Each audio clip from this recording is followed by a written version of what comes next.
Sebuah kapal tongkang yang mengangkut batubara mengalami kecelakaan setelah menabrak rumah warga di tepian Sungai Musi, tepatnya di sekitar Keramasan Palembang pada Rabu, sekitar pukul 16 waktu Indonesia Barat.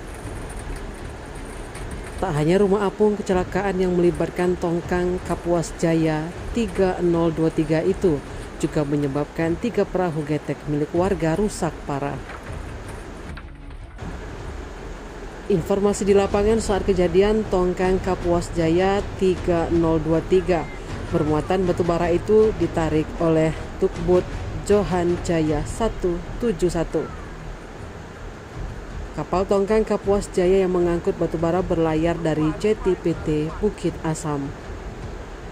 Dari video yang diterima terdengar jelas teriakan warga yang histeris saat tongkang bermuatan batubara itu menghantam salah satu rumah apung milik warga. Dalam video itu juga menunjukkan warga berdampak akibat insiden itu, memperlihatkan 3 unit perahu getek yang rusak akibat ditabrak tongkang batubara tersebut. Belum diketahui pasti penyebab kecelakaan yang terjadi di Sungai Musi, namun berdasarkan informasi terpercaya tidak ada korban jiwa dalam insiden tersebut.